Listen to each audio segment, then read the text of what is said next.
Hi friends, welcome to ஜென்டாக் channel. இன்றைக்கி நம்ம சேனலில் என்ன பார்க்க போகிறோம் அப்படின்னா, கிச்சன் க்ளீனிங் ஏற்கனவே பார்த்தாச்சு. இன்றைக்கி கிச்சன் செல்ஃப் ஆர்கனைசேஷன் தான் பார்க்க போகிறோம். இன்றைக்கி நம்ம கிச்சன் செல்ஃப் எல்லாமே ரொம்ப அழுக்காயிடுச்சு, அதனால் க்ளீன் பண்ணலான்னு சொல்லிட்டு சரி அதையும் வீடியோ எடுத்துருவோம் அப்படின்ட்டு தான் இன்றைக்கி ஒரு கிச்சன் செல்ஃப் ஆர்கனைசேஷன் வீடியோ. இது எல்லாமே ரொம்ப மிஸ் ஆகிருக்கு. கிச்சன் செல்ஃபில் இருக்கிற எல்லா திங்ஸுமே ரொம்ப சீக்கிரத்திலே டஸ்ட் ஆகிடும். நான் வந்து மேக்ஸிமம் பிளாஸ்டிக் தான் யூஸ் பண்ணுறேன், கொஞ்சம் தான் சில்வர் யூஸ் பண்ணுறேன். சில்வர்னால் ரொம்ப அதிக அளவில் ரொம்ப ஆயில் இருக்கும், அதனால் ஒய்யாமல் கழுவணுங்கிறதுனால சரி கொஞ்சம் டிஃப்ரெண்ட்டாக இருக்கட்டும் அப்படிங்கிறதுக்காக பிளாஸ்டிக் தான் யூஸ் பண்ணுறேன் நிறையா. இப்போ இதில் இருக்கிற எல்லாத்தையுமே நம்ம என்ன செய்யணும் அப்படின்னா கழுவி எடுத்துகிட்டு அதுக்கப்புறம் திரும்பியும் ஆர்கனைஸ் பண்ண போகிறோம். பிளாஸ்டிக் அழுக்காக இருக்குது, அதை விட சில்வர் ரொம்ப அழுக்காக இருக்குது. சில்வர் பாத்திரம் ஃபுல்லாகவே ரொம்ப அழுக்காயிடுச்சு. சரி க்ளீன் பண்ணலாம் அப்படின்னு சொல்லிட்டு இன்றைக்கி ஃப்ரீயாக இருந்ததுனால கொஞ்சம் டைம் கிடச்சிருக்கா, ஃப்ரீயாக இருக்கிறதுனால க்ளீன் பண்ணிவிட்டு அதுக்கப்புறமா நம்ம கிச்சன் விலாக் போடலாம் அப்படின்னு பார்த்தேன். இது எல்லாமே பிளாஸ்டிக் வாளி தான் நான் யூஸ் பண்ணுறேன். இது உள்ளே எல்லாமே திங்ஸ் தான் இருக்கும், அரிசி பருப்பு எல்லாமே தனித்தனியாக இருக்கும். வீட்டுக்கு தேவையான மாவு ஐட்டம் எல்லாமே கொஞ்சம் கொஞ்சமாக நான் சில்வர் பாத்திரம் யூஸ் பண்ணேன், எல்லாமே பிளாஸ்டிக் தான் யூஸ் பண்ணியிருக்கேன். இந்த பிளாஸ்டிக் வாளி வேறு யூஸ்க்காக வாங்கினது, சரி கடைசி வீட்டுக்கு யூஸ் பண்ணிக்கலாம் அப்படி சொல்லிட்டு எடுத்தாச்சு. இப்போ இதில் எல்லாமே வெளியில் எடுத்து எல்லாத்தையும் கழுவி எடுத்துகிட்டு தான், ஏன்னா அதில் நிறைய கீழேயும் டஸ்ட்டு நிறையா இருக்குது. க்ளீன் பண்ணி எப்படியும் 1 மந்த்துக்கு மேலவே தான் இருக்கும். அன்றைக்கி கிச்சன் க்ளீனிங் போடுறப்ப சரி செல்ஃப் ஆர்கனைசேஷனை இன்னொரு விலாக் போடுறேன்னு சொல்லியிருந்தேன், அதனால் சரி இன்றைக்கி க்ளீனிங் பண்ணுவோம் அப்படி சொல்லிட்டு எடுத்து எல்லாம் க்ளீன் பண்ண போகிறோம். எல்லாமே எம்டி ஆகிடுச்சு, நம்ம ரீஃபில் பண்ணணும். ரீஃபில் பண்ணிவிட்டு வீடியோ போடணும் அப்படின்னா அது ரொம்ப டைம் எடுக்கும். அதனால் இன்றைக்கி நம்ம க்ளீனிங் மட்டும்தான் இந்த வீடியோவில் பார்க்க போகிறோம். கிச்சன் ஸ்டேஷ்னரி ஐட்டம் இந்த ரீஃபில் பண்ணுறதை நம்ம இன்னொரு வீடியோவில் விலாகாக பார்க்கலாம். இப்போ இது எல்லாத்தையுமே எடுத்தாச்சு. ஒரு ஷெல்ஃப் தான் க்ளீன் எடுத்துருக்கு. இதை மாதிரி எல்லா ஷெல்ஃப்லையும் எடுத்துகிட்டு க்ளீன் பண்ண வேண்டியதான். எல்லாத்தையுமே எடுத்து வச்சுக்கணும். ஒவ்வொன்றுலேயும் நம்ம தனித்தனியாக ஒன்று போட்டு வச்சுருக்கேன். எல்லாமே ரொம்ப டஸ்ட் ஆகிடுச்சு, சரி நீ க்ளீன் பண்ணிவிடுவோம் அப்படி சொல்லிட்டு தான் க்ளீன் பண்ண போகிறேன். நீங்களும் கிச்சனை எல்லாருமே க்ளீன் பண்ணுவோம். இப்போ நான் க்ளீன் பண்ணுறேங்கிறதுக்காக சொல்லலை, எல்லாருமே க்ளீனாக வச்சுருப்போம் நம்ம கிச்சனை. இருந்தாலும் நம்ம இன்னும் நல்லா க்ளீனாக வைக்கணும் அப்படிங்கிறது என்னோடய ஆசை, அதனால் நான் க்ளீன் பண்ணிகிட்ருக்கேன். ரொம்ப டஸ்ட் ஆகிடுச்சு. 2 ஷெல்ஃப் க்ளீன் பண்ணியாச்சு, அதாவது உள்ளே இருக்கிறது எல்லாத்தையும் எடுத்தாச்சு. நான் வந்து பிங்க் கலரில் பாக்ஸ் யூஸ் பண்ணுறேன், அதாவது குட்டி குட்டி பாக்ஸ் எல்லாமே பிங்க் கலர். ஏன்னா இங்கே கிச்சனுக்கு வந்து பிங்க் கலர் அடிச்சிருக்கிறதுனால சரி அதுக்கு மேட்சாகவே நம்ம இந்த பிங்க் கலர் பாக்ஸ் வாங்கலாம் அப்படி சொல்லிட்டு நான் தனியாக வாங்கினது. இது எல்லாமே மொத்தமாக வாங்கலை, எல்லாமே ஒரு மாதத்தில் ஒரு 4-5 டப்பா அந்த மாதிரி தான் போகிறப்ப வாங்கினுச்சு. இப்போ இது எல்லாத்தையுமே நான் என்ன செய்ய போகிறேன் அப்படின்னா ஈர துணியை வச்சு தொடச்சி எடுக்க போகிறேன். ஒற்றை இருந்துச்சுன்னா ஒற்றையாக அடிச்சுட்டு நீங்கள் என்ன செஞ்சுக்கோங்க அப்படின்னா இந்த மாதிரி தொடச்சி எடுத்துக்கோங்க. இப்போ இது எல்லாத்தையுமே நல்லா தொடச்சி எடுக்கணும். கீழே உள்ள ஷெல்ஃபை க்ளீன் பண்ணியாச்சு. இன்னும் அடுத்து இதே மாதிரி நான் என்ன செய்ய போகிறேன் அப்படின்னா மேலேயும் க்ளீன் பண்ண போகிறேன். இதுக்கு நீங்கள் சோப்பு தண்ணி யூஸ் பண்ணி க்ளீன் பண்ணிக்கோங்க. நான் விம் ஜெல் யூஸ் பண்ணியிருக்கேன், இல்லைனா வெறும் தண்ணியை வச்சு தொடச்சாலுமே போயிடும். இதில் ரொம்ப அழுக்கு இல்லை, டப்பா மட்டும்தான் கொஞ்சம் அழுக்காக இருக்குது, கீழே ரொம்ப அதிக அளவில் இல்லை. நம்ம அடிக்கடி க்ளீன் பண்ணிட்டோம் அப்படின்னா நமக்கு அந்த எண்ணெய் பிசுப்பு தன்மைலாம் ரொம்ப அதிகமாக இருக்காது. அந்த டப்பா மட்டும் கொஞ்சம் அழுக்காயிடுச்சு. சரி அப்படி சொல்லிட்டு நீ க்ளீன் பண்ணிடுவோம் அப்படின்னு எடுத்தாச்சு. 2 ஷெல்ஃபையும் நம்ம தண்ணி வச்சு தொடச்சி எடுத்தாச்சு. கீழே இருக்கிற டப்பா எல்லாமே இப்போ புதுசாக வாங்குது. அதுக்கு முன்னாடி நான் யூஸ் பண்ணதான் இந்த சில்வர் பாத்திரம். இந்த பெயிண்ட் அடிக்கிறதுக்கு முன்னாடி நான் யூஸ் பண்ணது இந்த சில்வர் பாத்திரம், அதனால் அதை நான் வந்து தனியாகவே வச்சுருக்கேன். அதில் கம்மியாக தான் இருக்கும். இதெல்லாம் கிட்ஸோடது. இது நாப்தலின் பால். ஒவ்வொன்றும் நான் ஒவ்வொரு ரேக்லேயும் ஒன்று போட்டிருப்பேன்.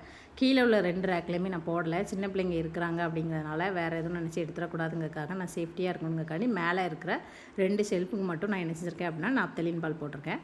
இப்போ இது எல்லாமே இது வந்து டைனிங் டேபிளில் விரிக்கிற மேட்டு, அது எக்ஸஸாக இருந்ததுங்கிறத விட பழசாகிடுச்சுங்கிறதுனால சரி நான் இதுக்கு விரிப்பாக போட்டுட்டேன். கிச்சன் க்ளீன் பண்ண போகும் இதில் மொத்தம் 6 ஷீட்டில் 3 ஷீட்டு இதுக்கு போட்டிருக்கேன், மீதி 3 ஷீட் வந்து கிச்சன் க்ளீனிங்கில் அந்த ட்ரே அடுக்கி வைக்கிறதுக்கு கீழே நான் யூஸ் பண்ணியிருந்தேன்.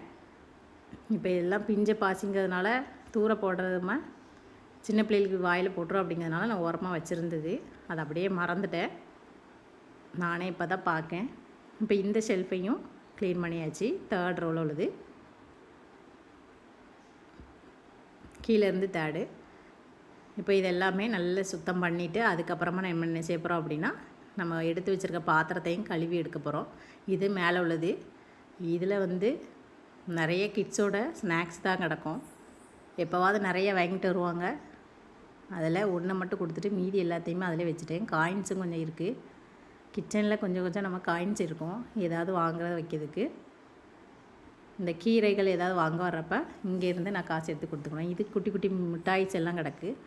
இது ஓவனில் உள்ளது. சிக்கன் வந்து ஃப்ரை பண்ணக்கூடிய ஸ்டீலுக்குள்ளது. இதில் குத்தி சிக்கனை ஃப்ரை பண்ணக்கூடியது ஓவனில் உள்ளது. இது வந்து ஒரு பாக்ஸில் ஒரு வாளியில் போட்டு வச்சுக்கணும். கையில் காலில் குத்திடக்கூடாதுங்கிறதுக்காக நம்ம தூர எடுத்து வச்சுருக்கேன். இதுதான் பாருங்கள் கிட்ஸோட ஸ்நாக்ஸு. இது கொடுக்கவே இல்லை. யாராவது வீட்டுக்கு வர்றப்ப இல்லை வெளியில் எங்கேயாவது போகிறப்ப வாங்குறது மொத்தமாக கொடுக்காம அப்படியே வச்சுருந்தேன். இது கொடுக்க போகிறதும் இல்லை. ரொம்ப ஸ்வீட் கொடுக்குறது கூடாது. அதனால் நான் என்ன செஞ்சுருக்கேன் அப்படின்னா மொத்தமாக வச்சுருக்கேன். எப்போவாவது ரொம்ப ஸ்வீட் வேணும்னு அழுகிற டயத்தில் நம்ம இதை எடுத்து கொடுத்துக்கலாம் அப்படின்னு சொல்லி வச்சது. இது இன்னும் கொடுக்கல, அது அப்படியே தான் இருக்குது. இதுவும் ஸ்நாக்ஸ் தான். ஸ்நாக்ஸ் தான் நிறைய கிடக்குது. இது வந்து நாப்தலின் பால் போட்டுட்டு மீதி இருக்கிறத இந்த மாதிரி வச்சுருக்கேன். நம்ம கிச்சனில் ஒவ்வொரு இடத்துலையும் நீங்கள் இந்த மாதிரி போட்டிங்க அப்படின்னா நம்ம கரப்பாம்பூச்சி, சின்ன சின்ன பல்லி பூச்சி எதுவுமே வராது. கிச்சன் தான் ரொம்ப முக்கியம். ஏன்னா சேஃப்டியாக இருக்கணுங்கிறதுக்காக நம்ம வந்து என்ன தான் சமைச்சு என்ன தான் செஞ்சாலும் எதுவும் உள்ளே விழுந்துடக்கூடாது அப்படிங்கிறதுக்காக நான் வந்து நாப்தலின் பால் வந்து எல்லா இடத்துலையும் ஒன்று ஒன்று வச்சுருக்கேன். கரப்பாம்பூச்சி தோலெல்லாம் இருக்காது பாருங்கள். இது வந்து குச்சி டப்பான்னு நினைக்கிறேன். ஆமாம், குச்சி டப்பா தான். குச்சி எடுத்து விளையாடுருவாங்க, அதனால் ஒன்று மட்டும் எடுத்து கொடுக்குறது. இது ஸ்வீட் டப்பா. இதுவும் ஸ்வீட் டப்பா தான்.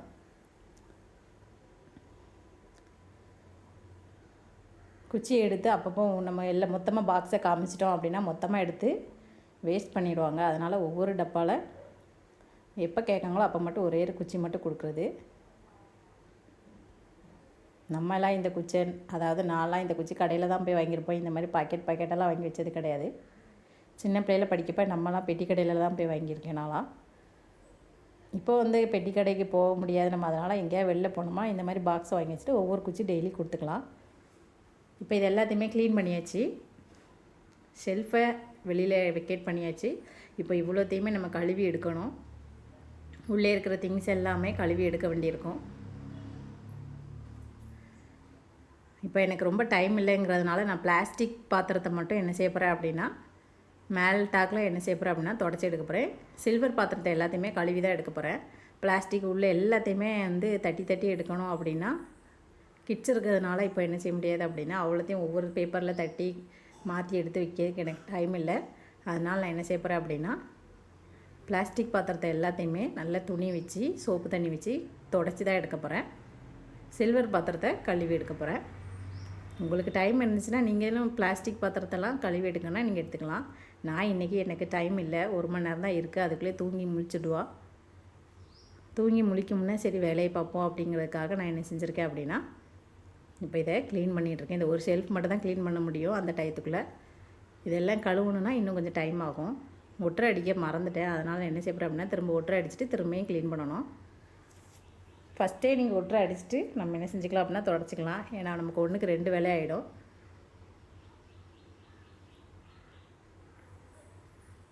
இந்த மாதிரி ஒட்டரை அடிச்சுட்டு அதுக்கப்புறமா நான் க்ளீன் பண்ண போகிறேன்.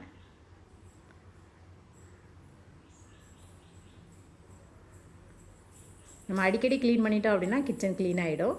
நமக்கும் பார்க்குறதுக்கு ரொம்ப அழகாக இருக்கும். நம்ம கிச்சன் க்ளீன் ஆகிருக்கு அப்படிங்கிற நமக்கும் ஒரு ஹாப்பினஸ் இருக்கும். என்னை விடவும் நிறைய பேர் கிச்சன் க்ளீனாக வச்சுருப்பாங்க. நான் வந்து சும்மா க்ளீன் பண்ணுறேன், அவ்வளோதான். சிலர் வீட்டுக்கெலாம் போனீங்கன்னா கிச்சன் எப்போ போனாலும் க்ளீனாக இருக்கும். எனக்கு அந்த மாதிரி இல்லை. நான் மாதத்துக்கு ஒரு வாட்டி தான் இந்த மாதிரி க்ளீன் பண்ணுறது. ஓரளவு க்ளீனாக இருக்க ட்ரை பண்ணுவோம், இருந்தாலும் கொஞ்சம் கஷ்டம்தான். சரி, ஏதோ நம்மளால் முடிஞ்சதை நம்ம கிச்சனை நம்ம க்ளீன் பண்ணிக்கிடுவோம். ஒட்டரை அடித்து முடிச்சாச்சு. இப்போ இது எல்லாத்தையுமே க்ளீன் பண்ணி எடுக்கணும். திரும்பியும் நான் தொடச்சிக்கிட்டேன். ஏன்னா ஒட்டரை அடிக்கப்போ இருக்கிற தூசியெல்லாம் அதில் இருந்திருக்கும். அதனால் என்ன செய்யப்படுறேன் அப்படின்னா திரும்பியும் க்ளீன் பண்ணி எடுத்துக்கிட்டேன்.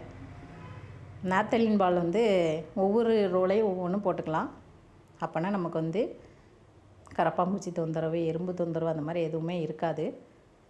நீங்களும் நாப்தலின் பால் யூஸ் பண்ணிக்கோங்க. இப்போ இந்த பாத்திரத்தில் நான் விம் ஜெல் யூஸ் பண்ணிவிட்டு இந்த தண்ணியை வச்சு தான் என்ன செய்யப்படுறேன் அப்படின்னா அந்த பிளாஸ்டிக் டப்பா எல்லாத்தையும் தொடச்சி எடுக்க போகிறேன். ஒரு துணியை வச்சு தொடச்சி எடுக்க போகிறேன். உங்களுக்கு டைம் இருந்துச்சுன்னா நீங்கள் வந்து ஃபுல் டப்பாவையுமே கழுவி எடுத்துக்கலாம். எனக்கு இப்போதைக்கு டைம் இல்லை. எனக்கு பாத்திரம் வந்து மேல் டாக்கில் மட்டும் தான் அழுக்கு இருக்குது. ரொம்ப உள்ளெல்லாம் அழுக்கு இல்லை. போன மாதம் தான் கழுவி எடுத்தேன். அதனால் நான் இந்த வாட்டி தொடச்சி தான் எடுக்க போகிறேன். இந்த மாதிரி மேல் டாக்கில் லைட்டாக தண்ணி வச்சு தொடச்சிட்டு அதுக்கப்புறமா நல்லா அழுத்தி தேய்ச்சிக்கோங்க. நான் கழுவிட்டு தொடச்சிட்டு உங்கள்கிட்ட காமிக்கிறேன். சில்வர் பாத்திரத்தை நான் கழுவி தான் எடுக்க போகிறேன், துடைக்க போகிறது கிடையாது. இது ரீஃபில் பண்ணவும் இல்லை, பாட்டில் எல்லாமே எம்டியாக தான் இருக்குது. இனிமேல் தான் எல்லாம் ரீஃபில் பண்ணணும். சரி இன்றைக்கி தொடச்சி எடுத்துகிட்டு அதுக்கப்புறமா இன்னொரு நாள் ரீஃபில் பண்ணிக்கலாம் அப்படி சொல்லிட்டு தான் வச்சுட்டேன். பாருங்கள், இது அழுக்காக இருக்கிறது. இது லைட்டாக நம்ம மேல் டாக்கில் தொடச்சி எடுத்துருக்கோம்.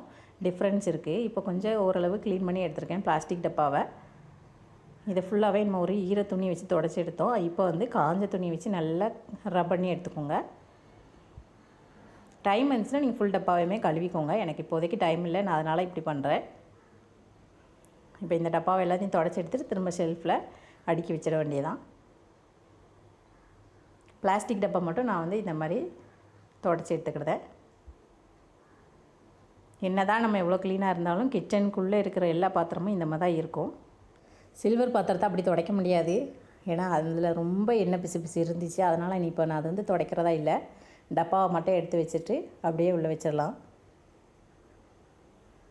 அப்பப்போ எல்லாமே இதுக்குள்ளே தான் கிடக்குது. இப்போ எல்லா டப்பாவையும் நான் என்ன செய்ய போகிறேன் அப்படின்னா திரும்ப அந்தந்த சைஸுக்கு ஏற்றாக்கில் அடுக்கி வைக்க போகிறேன். கொஞ்சம் ஒரு 6 டப்பா வந்து ஒரே சைஸில் இருக்கும். அப்புறம் ஒரு 4 டப்பா சின்ன சைஸ். எல்லாமே ஒவ்வொரு டைம் வாங்கினேன். ஒரே டைமில் வாங்கியிருந்தால் எல்லாம் ஒரே ஷேப்பில் வாங்கியிருக்கலாம். இந்த 4 டப்பாவும் ஒரே மாதிரி இருக்கும், கொஞ்சம் உயரமாக இருக்கும். அடுத்து மீதி இருக்க 4 டப்பா வந்து கொஞ்சம் சின்ன சின்ன டப்பாவாக இருக்கும். இது எல்லாமே நான் சூப்பர் மார்க்கெட்டில் வாங்கினது தான். ரிலையன்ஸ் மார்க்கெட்டில் வாங்கினேன். கலர் பிடிச்சிருந்துச்சு, சரி அப்படி வாங்குவோம் அப்படி சொல்லி வாங்கியாச்சு. இது வாங்கி 2 இயர்ஸ் இருக்கும். இப்போ இது வந்து ஃபஸ்ட் டைம் நான் வந்து கிச்சன் எல்லாம் சும்மா எப்போவாது நம்ம போனால் கிச்சனுக்கு வாங்கணும்னு நினைப்போம்ல, அந்த மாதிரி வாங்கின டப்பா தான் இந்த 4 டப்பாவும். இது 4 ஒரே கலரில் இருக்கும். இதே ஓரமாக வச்சிடலாம்.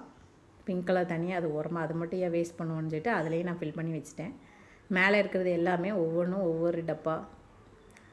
சிறுதானிய டப்பா ஒன்று, மாவு, ரவை, இது எல்லாமே உள்ள பேக்கெட்டோடு அப்படியே வச்சுருப்பேன். நான் தனித்தனியாக தட்டாமல் அப்படியே பேக்கெட்டோடு வச்சு மூடி வச்சுருக்கேன். இதில் எல்லாம் என்ன இருக்குன்னு இன்னொரு நாள் இன்னொரு வீடியோவில் காமிக்கிறேன். ரீஃபில்லிங்கில் நம்ம அதை பார்க்கலாம். அவ்வளோதாங்க, இந்த 2 ரோவும் முடிச்சாச்சு. இது வந்து நம்ம வந்து டைனிங் டேபிளுக்கு விரிக்கிற ஷீட். இதில் எக்ஸஸாக 2 இருந்துச்சு. எக்ஸஸுங்கிறத விட ஓல்ட் ஆகிடுச்சு, ரொம்ப பழசாகிடுச்சு. அதனால் என்ன செஞ்சுருக்கேன் அப்படின்னா இதை வந்து ஷீட்டை மாற்றி போட்டிருக்கேன். போன வாட்டி நேராக வச்சுருந்தேன், இந்த வாட்டி அதனால் சரி மாற்றி வச்சுக்கிடுவோம் அப்படின்னு சொல்லி மாற்றி வச்சுருக்கேன். இதில் கொஞ்சம் தண்ணி இருக்குது, இது எல்லாத்தையுமே தொடச்சி எடுக்கணும். ஒரு ஈர துணி வச்சு தண்ணியை தொடச்சி எடுத்துடலாம். கொஞ்சம் ஈரமாக இருக்குது கழுவி வச்சுருக்கிறதுனால. இந்த ஸ்டீல் இருக்கிறதுக்கு மட்டும் நான் வந்து போட்டிருக்கேன். அதாவது எஸ்எஸ்சில் இருக்கிற பாத்திரத்தை எல்லாத்தையுமே இதில் வைக்க போகிறேன். அப்படிங்கிறதுனால பிசு பிசுப்பு தன்மை இருக்கக்கூடாது அப்படிங்கிறதுக்காக நான் வச்சுருக்கேன். இதில் இருக்கிற நப்தலின் பாலையும் நான் கீழே இருக்கிற 2 ரோலையும் இப்போதைக்கு போட்டுக்கிட்டேன். இனிமேல் புதுசு ரீஃபில் பண்ணுறத மேலே போட்டுக்கலாம். கீழே நான் மேக்ஸிமம் போட மாட்டேன், இப்போதைக்கு போட்டிருக்கேன். இதை ரீஃபில் பண்ணிவிட்டு நம்ம துருவ எடுக்கணும். இப்போ சில்வர் பாத்திரம் இதில் எல்லாம் என்ன போட்டிருக்கேன் அப்படின்னா பருப்பு தான் இருக்கும். சிறுபருப்பு, துவரம் பருப்பு, கடலைப்பருப்பு, பருப்பு வகை எல்லாமே இந்த சின்ன சின்ன எஸ்எஸ் டப்பாலெலாம் இருக்கும். இந்த சின்ன சின்ன எஸ்எஸ் டப்பாலெலாம் என்ன இருக்கும் அப்படின்னா பொடி தான் இருக்கும். பொடினா கொஞ்சம் வித்தியாசமாக நம்ம யூஸ் பண்ணுவோம்ல, அந்த மாதிரி சியா சீடு அந்த மாதிரி சீட்ஸ் எல்லாமே அதில் தான் இருக்கும். இது டேபிள் ஸ்பூன் வச்சாச்சு. இப்போ இதில் வந்து பிளேட் ரேக் வச்சாச்சு. இந்த ஒரு இதில் மட்டும் நான் பிளேட் ரேக் வச்சுருப்பேன், எஸ்எஸ்சில் வச்சுருக்கனால இதில் இடம் எம்டியாக இருந்துச்சு. அதனால் இதை பிளேட் வைக்கிறதுக்கு ஸ்டாண்டை இது உள்ளே வச்சு நான் வச்சுட்டேன். இன்னும் மேலே உள்ள செல்ஃபில் வச்சிடோம்னா பிளேட் ரொம்ப ஹைட்டில் இருக்கும். அப்படிங்கிறதுனால சரி இந்த செல்ஃபில் வச்சுருவோம் அப்படி சொல்லி பிளேட்டை இதில் செல்ஃபில் வச்சாச்சு. இந்த மாதிரி ஒரு சின்ன பிளேட் ஆர்கனைசேஷன் நம்ம வாங்கினோம் அப்படின்னா நமக்கு வந்து ரொம்ப ஸ்பேஸ் இல்லாமல், அதாவது மொத்தமாக நம்ம ஒரு பாத்திரத்தில் போட்டு இந்த பிளேட்டை வைக்கிறதுக்கு பதிலாக இந்த மாதிரி சின்னதாக இருந்துச்சு அப்படின்னா இதை நம்ம யூஸ் பண்ணிக்கலாம். அதனால் சரி பெருசாக வாங்குறதுக்கு இந்த மாதிரி சின்னதாக வச்சோம்னா இருக்க பிளேட் எல்லாத்தையுமே இதில் கவுத்தி வச்சுக்கலாம் அப்படின்னு சொல்லி வச்சாச்சு. ஸ்மார்ட் கிச்சனில் எல்லாம் அதிலே தனியாகவே இருக்கும். இப்போதைக்கு நம்ம ஸ்மார்ட் கிச்சன் இல்லை.